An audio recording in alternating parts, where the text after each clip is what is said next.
All right, what's up, guys? This is episode 43 of the Master of One podcast, Thad Rogers tournament. So, to begin this podcast, I played the Thad Rogers tournament this past weekend. I ended up going 3.5 out of 5, tied for second. Just to recap it real quick, definitely check out the YouTube video. It should be, it's already done. It's going to be out Tuesday morning, so you can definitely, the podcast is already going to be out after that. So, you will definitely be able to watch the video. And a lot of good stuff from the tournament, a lot of stuff that I definitely should work on. But basically, to summarize it, round one, I had a draw against Damian. So this tournament, I played the Juan Chao rizz. So the Juan Chao rizz is move 1, c4, and then some crazy stuff. You should definitely check out the videos. I could go through all the variations. Basically, you don't castle and it gets crazy. Backstory behind this opening is my student played Juan Chao in Charlotte, and he played this against my student, and it was an epic game. My student is good too, and he didn't really have a chance, and that's nothing against him. It is just Juan Chao is really good. So I got inspired by that and played that with all my white games. And unfortunately, round one against Damian, I played it. I got a +4 position, and something funny that happened in this game was we both thought the time control, I think multiple boards thought the time control was game 60, increment 5. And the reason we thought that is we played the 2-day, and the first game is not FIDE rated. So generally when it's not FIDE rated, they just make the time control increment 5. That way the game doesn't go forever. But it was not. And basically I got this endgame, a bishop pair and an extra pawn, and I'm pressing them. And since I'm in time pressure, like I have some PTFD, post-traumatic flagging disorder, and I was like, all right, I can't take a chance that I lose and I can still press. So I went to this opposite color bishop endgame, up a pawn, but it's opposite color bishops, so very drawish. And both of us were really low on time, like 2 minutes, and we thought it was 5-second increment. So I was like, all right, I can press this, I can't really lose. And then the TD comes over and he's like, hey, you got to keep notating. And I was like, but it's 5-second increment. And he was like, no, it's 30. And the resolution to this was they added pretty much 50 minutes to both our clocks. So we went from 2 minutes in a time scramble to we both had 50 minutes. And with 50 minutes, there was no way I was going to break through or induce some kind of blunder so that I could win this game. So I ended up with a draw round one. Round two, I played Sasha Creighton, really cool guy. And funny story about Sasha, I said this in the YouTube video too, but Sasha is not actually Russian, even though his name is Sasha. They just really like the name Sasha. In all respect, I like the name Sasha. I like people whose names are Sasha. Like every Sasha I've ever met or talked to or heard about has been a really cool guy. So Sasha is not Russian, but his name is still Sasha. That is the moral of the story there.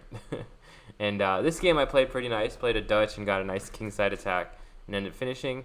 Round three, I played Damir with white. I tried to hit him with the Juan Chao rizz again, but fortunately I got a really good position, +2, +3. There were some crazy sacrifices, but then all of a sudden, and this is the classic like me versus Damir game, where like I get a good position, I'm winning, but then all of a sudden there's no win, and then next thing I know it's equal, but now he has the better side of it, and then he offers a draw. We're both, not too low on time, like it was like 20 minutes to 10, and then he offered the draw. I went down to 10 minutes trying to figure out what to do, and I was like, all right, fine, we'll just take it.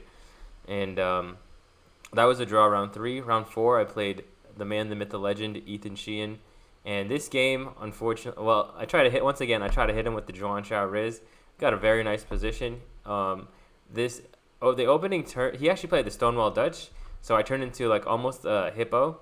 And we've actually had some training matches in this, but normally I'm on the black side and he's on the white side, and this time I was on the white side, and I got a pretty nice position. Then he offered a draw. I declined. Then I got a really nice position. Then he offered a draw, and the move he offered a draw this time, I actually missed a completely winning position. I saw the idea in a different variation, but for some reason I didn't look at it in this variation, and really it could have just been a knockout punch. Like this would have been game over if I found this idea. And this was kind of the theme. Like I was getting good position after good position, and it was just I couldn't find the finishes. And I'll talk about that 1 minute. Let me finish up the game recap. So the third draw attempt, I did draw Ethan in the last round, or in the fourth round, and then last round I played Aaron DeCord. One could say Battle of the Aarons, since my last name is Aaron. But and I came out on top playing a BOGO in a very interesting game. Like I think he played the opening super well, and like he had a slightly better position. I just threw all my pawns at him, and then I had a very nice sacrifice where I was completely rizzing him, and then it kind of got messy, and eventually I broke through and I won an endgame after kind of playing sloppily after getting a winning position, and this is the theme. So okay, I finished 3.5 out of 5, tied for second place.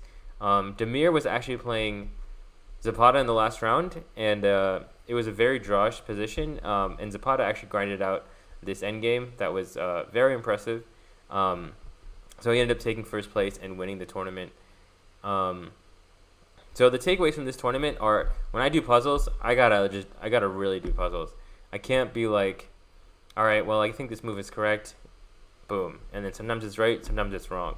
And the problem with this kind of method, which I'm sure a lot of people do, is when you go play a game, it matters a lot more, and you're not accustomed to using this muscle of precision.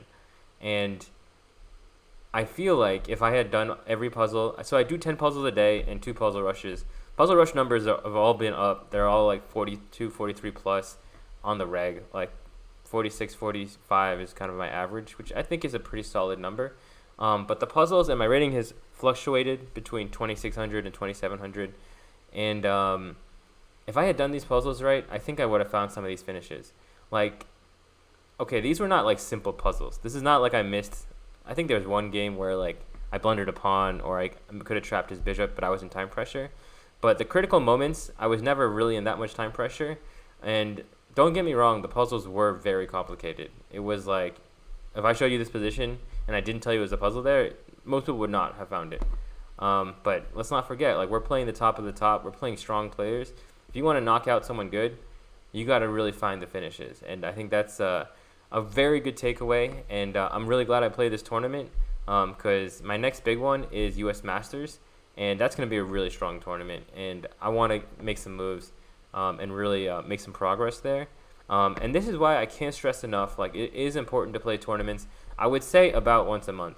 Like, I haven't played since Europe. I played some like Game 10 tournament and like did well there, but it's not the same as playing these monsters. And when you're playing really good people, like, you have to put them out, because they will not just blunder one move tactics. Even if you put pressure, even if you have a good position, for the most part, they will not give you anything simple.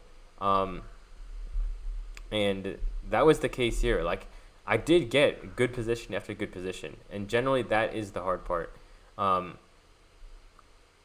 Basically the good news is, if I can just get good position after good position again, if I can hone my skills with finishing, then I should be in good shape to push through in the next tournament and beat strong players. Like, I had one of the positives of this tournament was the openings are very creative. When I knew what I was doing, I put good pressure. I found good ideas, and I got good positions. And next time, I will be ready.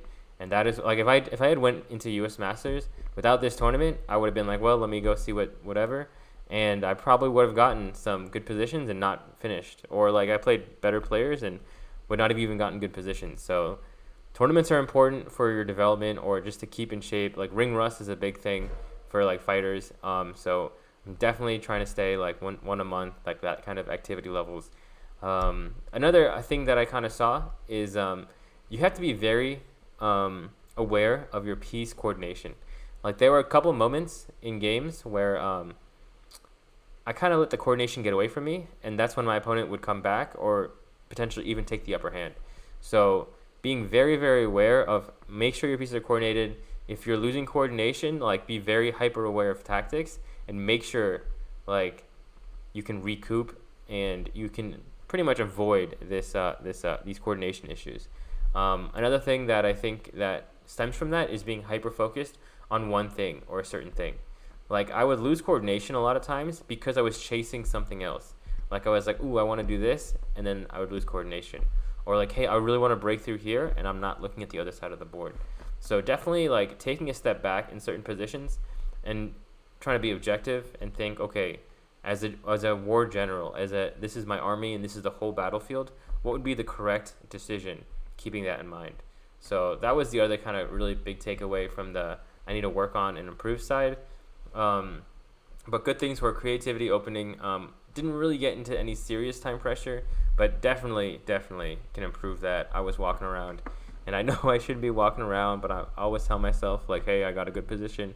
I know what's going on now. Let me just go check out some other stuff or do whatever.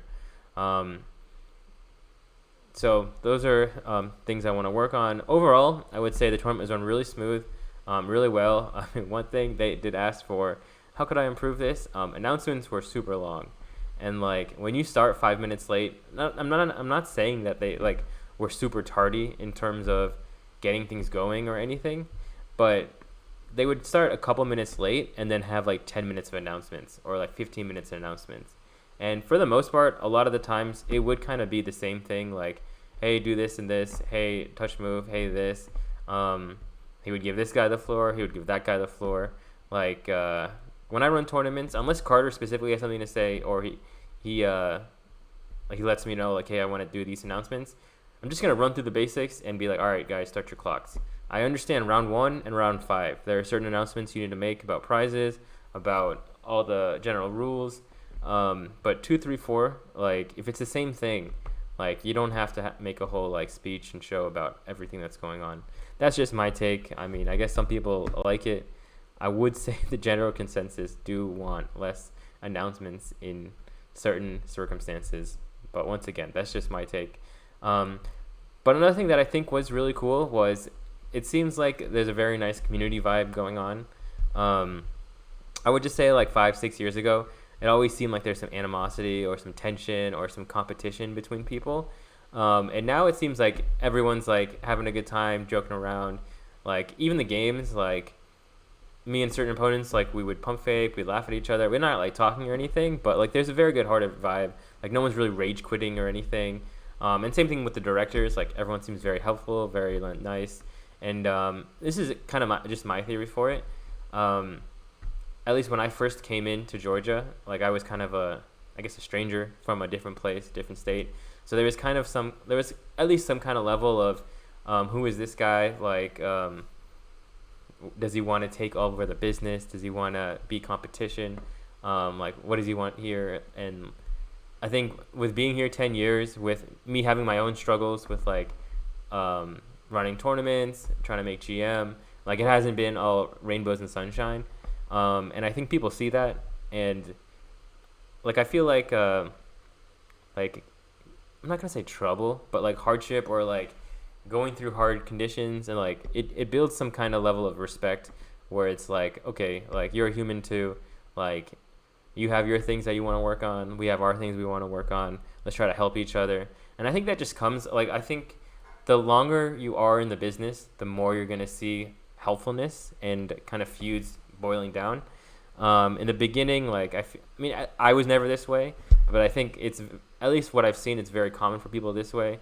Like in the beginning, there's tension with like, all right, what does this guy want? What's he doing here? But once you've seen people for a long time, like I think it really like people are more understanding. They're just more chill, I would say, and that is definitely the vibe I've gotten from these tournaments and just like the Georgia community, at least with the organizers and players too. And I think another part of it is, of every opportunity I get, I try to encourage other people and tell people like, hey, if you need anything, I will more than happy to help you. Like, we can do this together. This is not a competition. And that has been some good vibes that I've seen. And nowadays, like, this tournament did kind of feel like a reunion where it's like, oh, I haven't seen you in a while. How you doing? What's up? How's life? Stuff like that. So that was cool. So after the tournament, I did have a victory meal.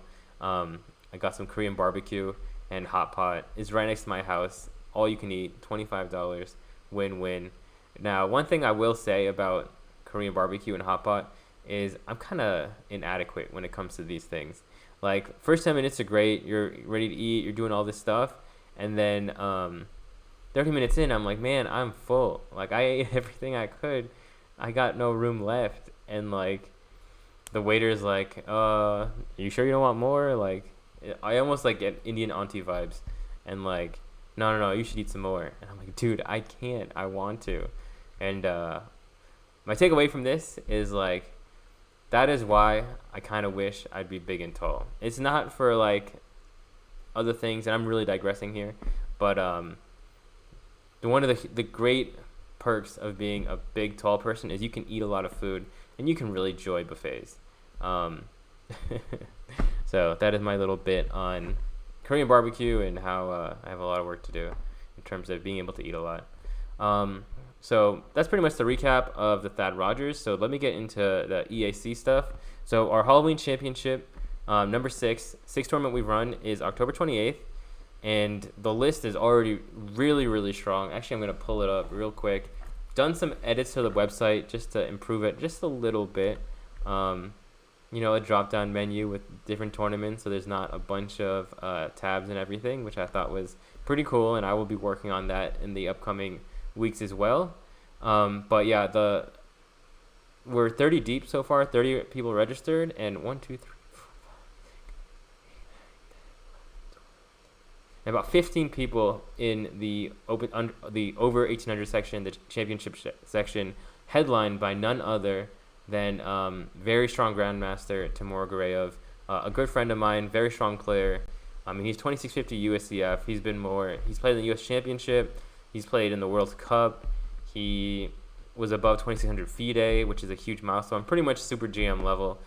He has the record for blindfold simul, where he played like 32 people, all with his eyes closed over a time span, and he ended up doing really well too. I mean, 32 people blindfold is insane. So he's playing. He's a friend of mine. He's back in America. And that has, I think a lot of these people will play anyway, but it attracts a lot of other strong players. The great Carter Peatman will also be playing this tournament, which I think is cool. Once again, these tournaments are, knock on wood, are super easy to run.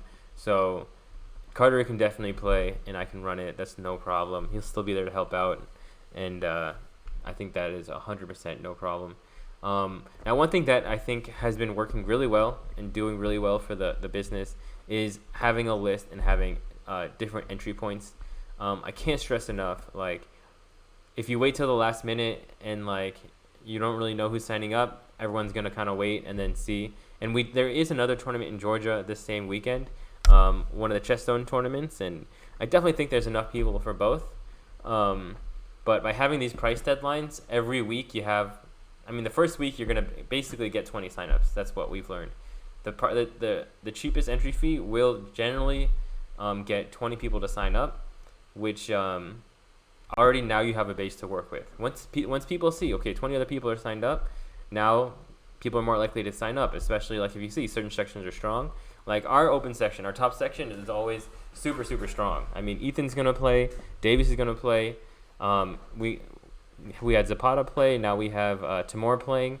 So that is going to be money. Now, one thing we do need to work on is the under 1800 section. For some reason, and maybe this has to do with Chess Zone having a tournament the same weekend, they maybe get a big chunk of the people between 1400 and 1800. But that section for us has never really done exceptionally well. Open section always is the best. Like, we have great turnout, a lot of registrations for the top section. And the bottom section always does pretty well too. Like, I would say, like, they have about 10 to 15 people each time. And we need to figure out some kind of way to improve the under 1800 section. And that's actually something that I'm going to have to talk to my partners with real soon to figure out. Remember, we're still 2 weeks out. So having 30 entries 2 weeks out is also very, very nice. Generally, there's going to be about 10 signups. I mean, one thing I can guarantee is at least 40 people will play at these tournaments. Every single time, no matter what. Rain, shine, snow, explosions, earthquakes, there will be at least 40 people at EAC tournaments. But I think with 2 weeks to go and already a 30 entry list, like hopefully we can see 50. That would be very, very nice. So another thing that I did do to help improve signups is I did bring flyers to the Thad Rogers tournament. Now I could have passed them out earlier. I kind of waited till the last day, which honestly was on me. I had them on me the whole time, and this is I don't know about an excuse, but something that every chess player has said at some point in their life, like, hey, I'm gonna do this while I do the tournament. And then once they get in tournament mode, pretty much nothing gets done except for playing chess and studying chess, and then like watching TV in between rounds, or like or hanging out with people in between rounds. I don't know. It's like ever since I was a kid, like even when I was in like high school or middle school, I would say, all right, I'm gonna take all the schoolwork and I'm gonna finish this stuff during the tournament, and then I'd always like Sunday night or Monday morning or Monday evening have to make up everything that I was supposed to do. So the flyers I had from day one, but I didn't put them out till Sunday. And that's probably something that I should have got on faster. Probably could have got more flyers too, but definitely think that people saw the tournament there, and we did have some signups pretty much immediately after the Thad Rogers tournament was complete. So that is great. Okay, so 2 more things for EAC, and then I'll move on. So the Georgia State Blitz and Rapid. So originally it was the East Atlanta Blitz and Rapid until we could get an okay from GCA. So I'm going to go ahead. So basically we got the green light for, hey, you guys can put the GCA name on it and say this is the Georgia Chess. And I want to, instead of say Blitz, say Speed Chess Championship, because a lot of people like that better. They like this like speed chess. I think blitz is more of a chess word where people who play chess know the word blitz, but everyone knows speed. And if you tell people, hey, we're having a speed championship, boom. I think that's great. And then saying the Atlanta Speed Championship is also great, but being able to say the Georgia Speed Championship and say like, hey, I'm the best speed chess player in Georgia. I'm the Georgia State Speed Champion is, I think, another great thing to be able to have. We just got to send a proposal to GCA, but we have the green light on that, and that's going to be a great event. I've already had people telling me that, hey, they really want to play this event. Like, I've always wanted to do a big Blitz tournament or big Rapid tournament, but it's the first time we're doing it as part of EACA. I actually did do it as part of Georgia Tech in the past, and it went well there. So maybe we can even get Ben Feingold to come out. I think that would be pretty cool if we could do something like that. So those events, that is November 11th. Probably not going to start a huge marketing push until October 20th is over. I mean, another great thing is we can market it at the October 28th tournament, where I'm sure a big amount of that field will be playing in that tournament. But I will put some things out before then. But right now the big push is to ideally get 50 people in the October 28th tournament. And with the 2,600 playing, that would be like it's a great catalyst for that to happen, hopefully. And then last thing is we have the tournament on the 28th, and we are planning a simul on the 29th at Elder Tree. So what Timur wants to do is he's going to play maybe 30 people at the same time. We're going to probably charge each person $20 to play, and say, hey, if you win, you get $100 or something like that, which I think would be fair and hopefully would attract some people to play, because at least now you have something to play for. And he is playing 30 people at the same time, so he could lose a game. That would be very unfortunate, and we're hoping he doesn't, but we'll see what happens. And this is a good way to say thank you to Elder Tree, who has sponsored in the past, and we were looking for a venue, and they kind of reached out. So I think that's going to be a win-win for both Elder Tree and for us, and we'll definitely kick back some of the money we get from entries to them. So I think it's a win-win right there. And that pretty much is the winter schedule, with the December 9th and 10th tournament to close it out. But great news with that is every event has been going well. Events in Georgia have been going well.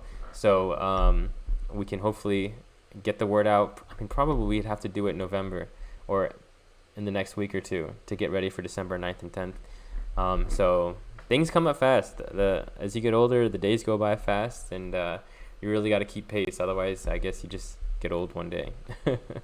But it is nice to have things to do as opposed to not having anything to do. So that is the schedule for the winter. And let me move on to chess training that I'm doing next. All right, so chess training for me, especially after the tournament, I do have to make some amendments to my schedule. And the first thing that I want to do is no double dipping. So what I mean by double dipping is if I'm going to stream and I'm going to play Blitz and I have to do puzzles anyway, why am I going to play Blitz while streaming and then play Blitz again? So I'm really trying to minimize the amount of Blitz games I play and maximize the amount of studying that I'm doing. So if I'm already going to play, I'll just do that while streaming. Now when I hit the gym and I bike and play Bullet, okay, that'll stay the same. Because it's honestly the best way to kill time. It's such a cheat code. Blitz, like Bullet is for biking, and Blitz is for streaming. And I'm gonna try to throw in puzzles and Puzzle Rush during streaming too. Like the first 30 minutes of streaming, for the most part, are generally dead anyway. So if I just start by doing puzzles and doing Puzzle Rush just to get the ball rolling, by an hour in, basically around an hour and a half and 2 hours are when the stream always peaks. So by then I'll be ready for Blitz, and then I get my Blitz games out of the way. Now I am doing some training matches too with this upcoming week. Me and Gunnar are back training. I'll be training with Ethan, and I wonder if someone else. Let me start with those two, and then we'll build. I may be streaming these matches. I think that would make some sense. And for the most part, I'm going to kind of get rid of the paranoia of openings. Now, I'm definitely going to save some stuff for tournaments, like some novelties, but I can't keep playing Stonewall every single game with White. And Frenches are good, but I can't play the Blackburn French. I got to play some real Frenches and get some experience there. So really just trying to be more efficient with my training, because I really want to work in some real opening practice, some serious puzzles. That's actually the next thing I want to talk about, is really taking puzzles seriously. Like I saw, if I can finish these, I'm getting winning positions. I just need to find the finishes. Now, with playing C4, these games or just playing different openings, the finishes are a little bit different. Like I was talking about this in the video, I believe, but when you play E4, like there's a certain kind of way that you always finish the game. You push your pawns, you sack pieces, and you checkmate your opponent. With C4, there is definitely still some level of you attack and you create pressure and you checkmate your opponent, but it is, I would say, a little bit different too, where it's not so much about attrition and speed. It's more about control and precision. And I think that, I'm sure that, once again, E4 and C4, D4, they're all going to have the same big ideas, but there's definitely a difference in the percentages of the ideas. Like, for example, with C4, I think control would be like a 60% share of how to win these games. Whereas with E4, it's more like speed and sacrifices would be 60% of how you win those games. Like sack on C3, double the pawns, H4, H5, checkmate the opposite side, castled king. And I think the progress that I've made is I'm getting winning positions, and I'm not just settling for just some random position. But now the next step, to transcend the transcendence in my ability, would be to be able to finish these in the right form, or basically deliver what the position demands, in a sense. So I think I need to finish this Kramnik book that I have. It was great over the summer, just studying all these Kramnik games, and that's something that I think is going to be there, and will definitely help with my training. Definitely I need to go back to Richard. Now here's the catch-22 of me training with Richard. When I got back from Europe, I could wake up early, pretty much no problem. I woke up early so easy I would brag about it. Now I can't wake up early if my life depended on it. Like even the tournament games, they were at 10 a.m. and 10 a.m. I'm like 9:30, 9 o'clock. I'm struggling to wake up. Like my sleep schedule, like I am back. The real me, the me that came back from Europe is no more. I am back to being who I was before. And I go to bed 3, 4 a.m. I wake up 11. And the problem with training with Richard is strictly morning. Like he wakes up at 5 a.m. and once his kids get back from school at 2, he's pretty much busy. So I need to wake up at 7, 8 a.m. to have a chance at training with Richard. And since we're looking through this book, I can't really do it online. It definitely needs to be face-to-face since we're going through a book. So that is the thing that I need to fix and figure out how to do. Now, I mean, probably the solution is suck it up for 2 days, wake up early, go to bed, be dead tired, and go to bed early. So that is, I think, what I need to do. And knock on wood, Tuesday. I mean, Tuesday's a big day. Gonna drop the podcast, gonna drop the recap, training with Richard, teaching school. I actually am doing a podcast with a friend of mine. So a lot of things that's gonna happen tomorrow for sure. But it kind of starts with getting my sleep schedule to a decent level. I'm not saying I'm gonna wake up at 5 a.m. There is no alternate universe where this guy wakes up at 5 a.m. every day. But if I could wake up at 7, if I could wake up at 8, I could do something. If I could wake up at 9 o'clock, even 9 o'clock, I could do something. But waking up at 11 or 12, that just ain't it, unfortunately. So that is something that I need to figure out. But I need to get back with Richard. And now that I kind of got a taste of success, a taste of what I'm capable of, I'm motivated to start putting in the work. Because U.S. Masters is going to be a really, really good tournament. And I definitely think, I mean, I want to get a GM norm, and I definitely think I can. That means I got to put in the work and get back into the gym, pretty much, in quotation marks. I mean, gym of working out too, but also the dojo, the chess dojo, to start getting some results. And then I think the last thing I'm going to say for my chess training is reading books. And like I said, I'm going to be reading chess books, but to get back into reading just the, I hate the category, but self-help kind of books, just like improving your mind, improving efficiency, improving what you think and stuff, like those kind of books. Like I definitely think I learned a lot from them when I was reading before Europe, and then I kind of stopped, and I need to get back into that. Because this is my theory with those books. It's impossible to memorize everything, to remember everything, to learn everything, which is why you need to continue to consume material. Because like, it's almost like going to church. Like you don't go to church once and know everything. You kind of go to church every week to kind of learn, to get reminded, to have an idea of this, to just keep being on the right track. And that means same thing with like studying chess. You're not going to memorize every opening. You're not going to know everything what to do. But just by studying and learning, you're going to get better and better. And you're just going to see your muscles build. Same thing with like going to the gym. You're going to start seeing those muscles build. And that is why I want to start reading the type of books I was reading before Europe, just to improve my overall mind and my mindset. So that is chess training. Let me get right into chess students next. So I did create tests for my students. They went really well. Some of them didn't do well the first week, but then they came back and they made up for it the next week.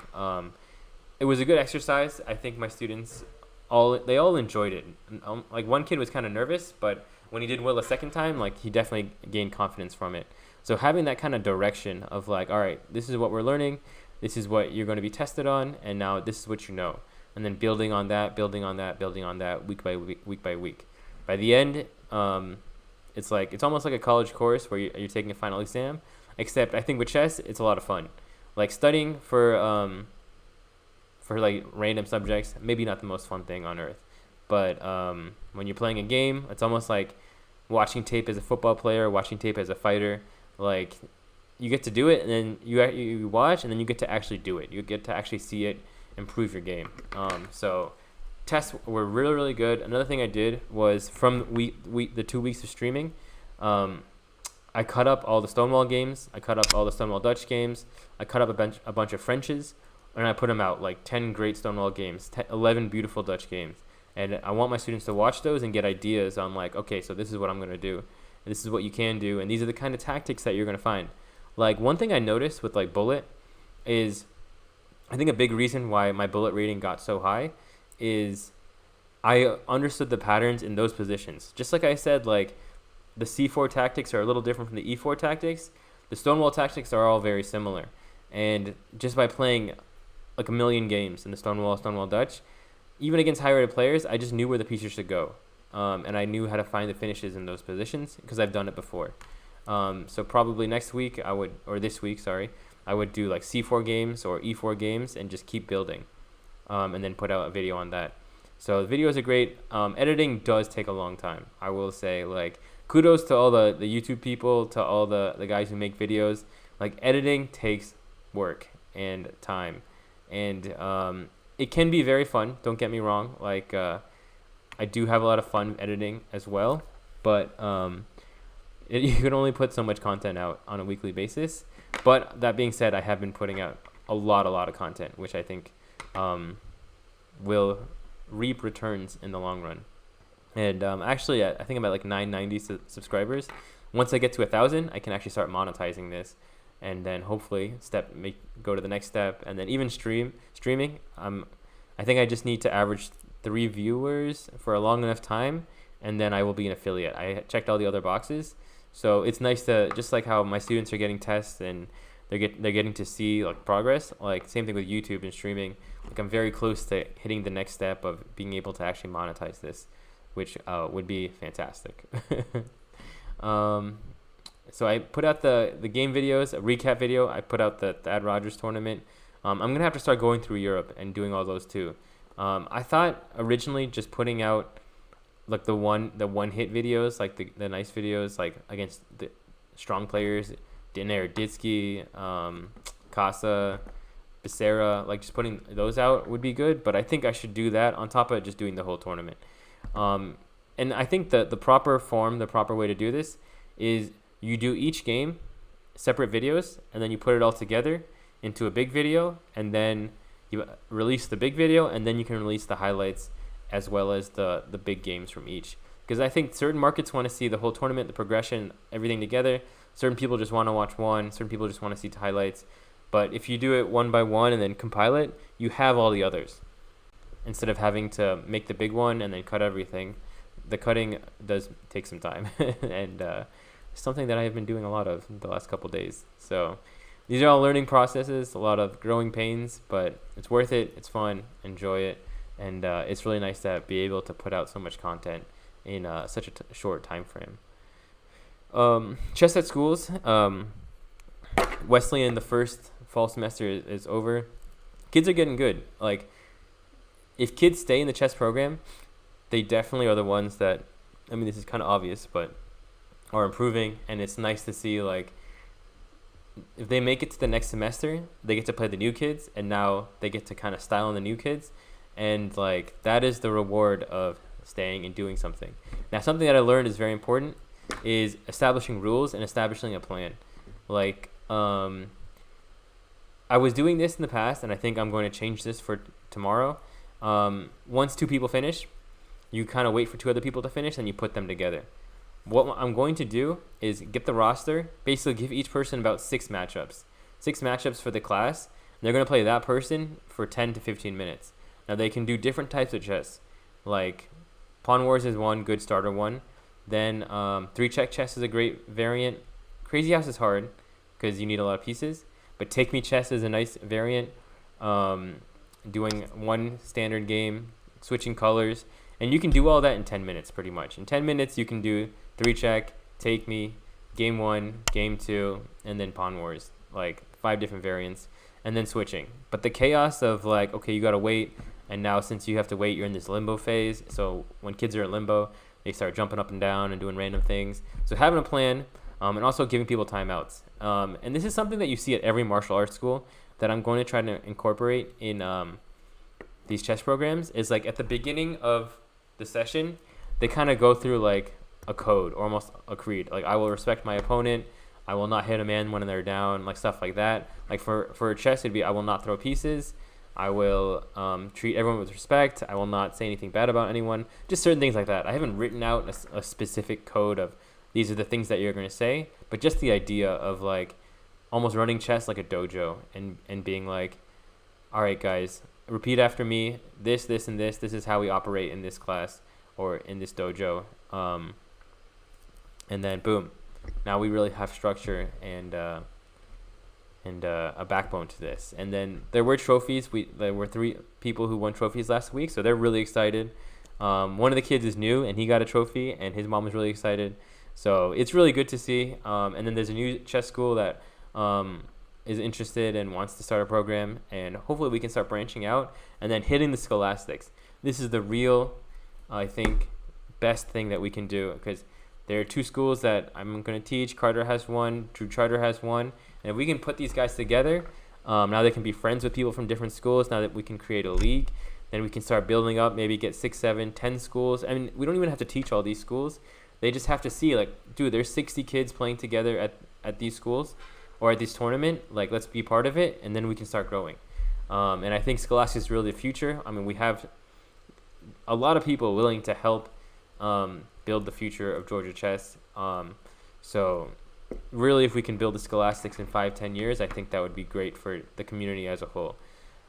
And that's pretty much it for chess students. Like, a lot of YouTube videos, a lot of tests, just creating a course, just being organized and kind of building on things as opposed to just throwing things at the fan and hoping that they work. I would say that's the big thing with chess students. And then just to round it out, just life, what's going on. I'm back working out. My shoulder still hurts a bit. I definitely can't do full contact sparring or anything, but I think I can start running. Like, it hurts a tiny bit when I run, but for the most part, like, I'm back. I get to work out. It's good to work out. It's really good to be back in shape. I think the last podcast was maybe 2.5 or 2 weeks ago, and like, I was definitely out of shape then, and it just feels so good to be back in shape. Like, your body feels good, your mind feels good, just everything else in your life starts kind of like working its way in the right direction too, which is just something that you're going to see with people that work out, or just the effect of working out, the effect that it has. So it's good to be back is the best thing that I can say. Now, what else? Stand-up. I did do 2 stand-up sets since the last podcast. Actually, I did 3, I'll be honest. So 2 of them were pretty good. The first one was, okay, I was a bit nervous, but I got some laughs. The second one, I built on the first one, and it did way better. I would say, I'm not going to say a lot of laughs, but pretty consistent laughs throughout the whole set. And, like, I was proud of my work. Like I think I said in another podcast, you know you're proud of your work when you don't even wait to get home to listen to your set. You listen to it while driving back home. So I definitely listened to it multiple times driving back home, and the sets were good. But then I did another set at a different place, and I mean, needless to say, the set was really bad. It was basically, I was talking to 3 people, and behind me was the Braves game that was playing in the background. So pretty much everyone, like, how it starts is the first couple of seconds you have everyone's attention, and then if you fumble the bag in the first minute, they're gone. They're gone to the wolves. They're like, whatever. Unless you have a friend in there, or like, you know, this one guy and he's like doing his best to pay attention. And then they're just watching TV pretty much the whole time. And it got to the point where, like, 3 minutes in, like, you have this question in your head, like, is it even worth powering through this material? Like, I mean, nobody's listening. Like, it almost hurts to say it. And what kind of also hurts, and this is similar to chess, is like, imagine playing round 1 and beating a 2200, and then playing round 2 and just, like, basically getting outplayed by like an 1800. Because, like, the other place I went to, like, I was doing well, I was having a good time, there's more people, I was like, yo, dude, I can do this, I'm good. And then, like, next thing you know, you're playing to a different crowd, and like, they're not with it.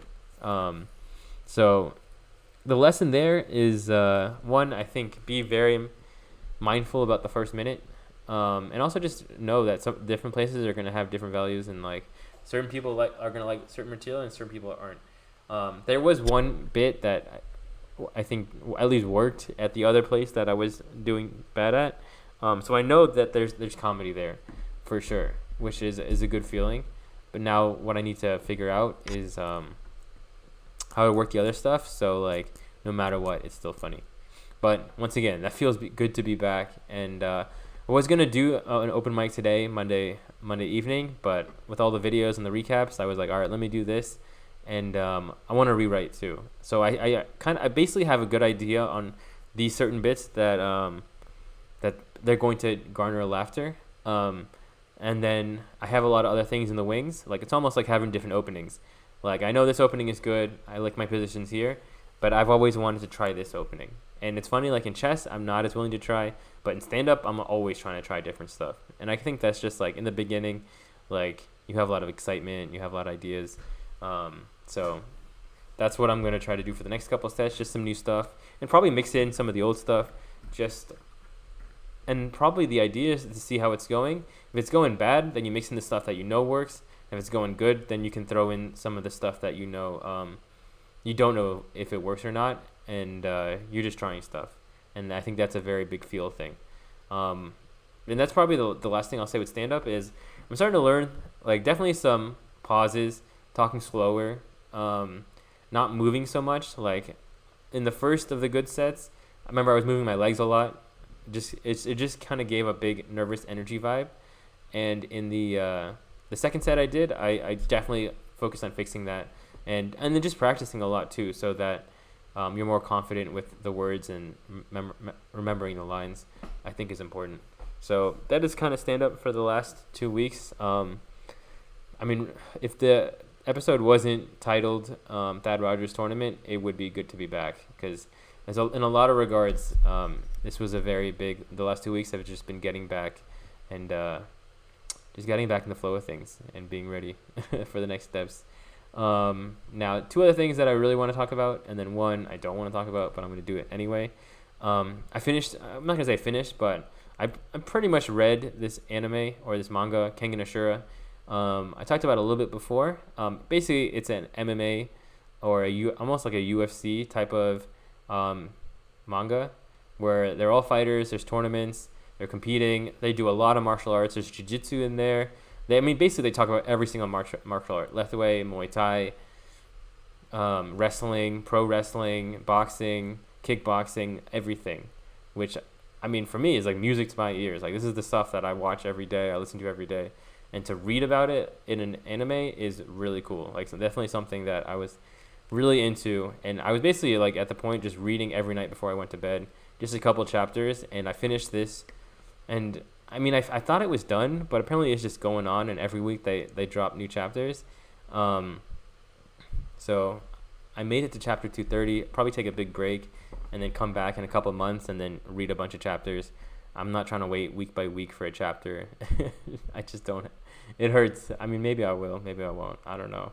But can't recommend enough. It was a great, great read. And if you like MMA, if you like UFC, if you like boxing, like, definitely check out this manga, Kengan Ashura, and the sequel is Kengan Omega.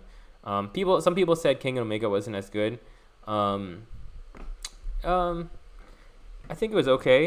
It was definitely interesting. And then they had a sequel to that, or at least like part 2 in Kengan Omega, that I thought was really good and I really enjoyed. And I mean, this is one thing that I will say, like, when I read about fighting, when I like watch fighting, I feel like there are a lot of parallels to chess in the regard of, like, the way you think, the mentality of a fighter, the way you're like, okay, this is why I'm doing this. This is what, like, if I try to attack too much, then I might end up gassing myself out, or I think there are a lot of parallels. Maybe I'll have a whole video one day of, like, all the specific parallels from chess to fighting.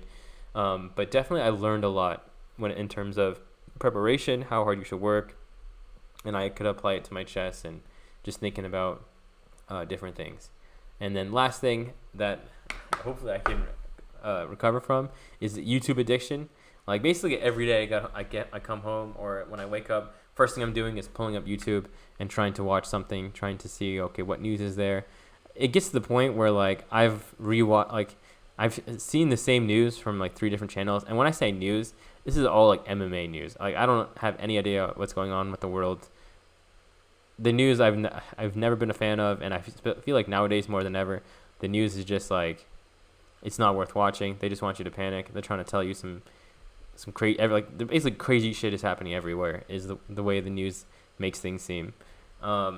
So I'll be watching, like I've watched like 5 or 6 different videos on Dylan Dennis and the fight between him and Logan Paul. So definitely need to stop that. I've also watched a lot of Cinema Sins, a lot of Jurassic Park, like, basically all the knowledge that you could ever want on Jurassic Park, on different movies. I watched a recap for the whole Halloween franchise, a recap of, what was the other one? I think it's escaping me. But there's another franchise. I mean, basically the Jurassic Park franchise as well. Just all these different franchises. I've watched, like, every single video on the recaps of them. So I need to stop that. I need to put my time to good use with, like, real books, real chess videos and stuff like that. Like, you can watch a little bit, but yeah, definitely, you could definitely consider it an addiction when you're doing it all the time, and that was one thing that I really wanted to fix for the upcoming podcast. So hopefully in 2 weeks I'll have a very nice update on how I don't watch YouTube all the time anymore, how I'm a new man. So that sums it up. Last thing that I do want to say, and not like the most ideal way to wrap up the podcast, but life is kind of crazy where sometimes you think you know someone, and then all of a sudden, like, I don't even know if it's like you feel you got betrayed, but it's like everything you knew was a lie, and then on top of that, like, now you have to rethink about everything that you knew before, you know? Like, if this was a lie, then what else is a lie? And like, I would say specifically this person I knew for a really, really long time, and it was just like, yo, where did this come from? Like, why are you being like this? And like, I mean, that's life. Like, I think that's why it's very, very important. Just be careful. This is why older people and old people are always very cautious. They've just been burned so many times, or they just seen stuff happen so many times. So just be really careful. And like, even when you think you know someone, like, I don't know. I mean, life is tough where like you don't know what they're going through. You think they're going through this, but they're really going through this. And next thing you know, like, I mean, the shoe flips, or like it's a whole different vibe. So that, I mean, kind of a sad way to end up to close the podcast. So I'll just recap real quick. Chess was good. I mean, I did win some prize money. Probably going to get a new tattoo because I ended up placing. Very excited for that. Actually, okay, this is the best way to end the podcast. I'm thinking about making, I'm not going to say a TikTok, but some videos about chess humor. And the first video I was going to make is something around the lines of top 10 annoying types of people you meet at chess tournaments, or you play in chess tournaments. Let me read through the list that I wrote, and that'll be how I close it. So the guy who offers a lot of draws, number 1. Number 2, the orchestra conductor. You know how people move pieces, like they flip the piece in the air, they swing their arms. There are certain people like that. The nervous wreck, I mean, that's a classic. The guy who's in time pressure, jumping up and down, freaking out, shaking his knee. The pump faker, I mean, that was a huge theme from at least this tournament. But I did it more of a funny way. Some people, they just be like, I'm going to play this, I'm not going to play this. I'm going to play this, I'm not going to play this. Back and forth, back and forth, back and forth. The sketchy dude, the guy with the hoodie, the sunglasses, the guy, like, you can't prove that he's cheating, but if anyone was cheating, it's probably this guy. The guy who keeps talking during the game, the rage quitter. The old guy, the Hikaru look, where you look in the air and you start calculating. And then the adjuster, the guy who keeps adjusting his pieces again and again and again. So I was going to make a video on this. I think it's going to be a lot of fun. And I think at the end I was going to be like, tag someone you know who does these things in part of the video. So we'll see how that goes. I think it potentially could get a lot of views, but we'll see. And I mean, like I said, I'm excited to be producing a lot of things, and I'll see you guys in 2 weeks with a recap. But apart from that, hope you all stay safe. Hope life is good. Work out, enjoy life, get better, improve. Peace.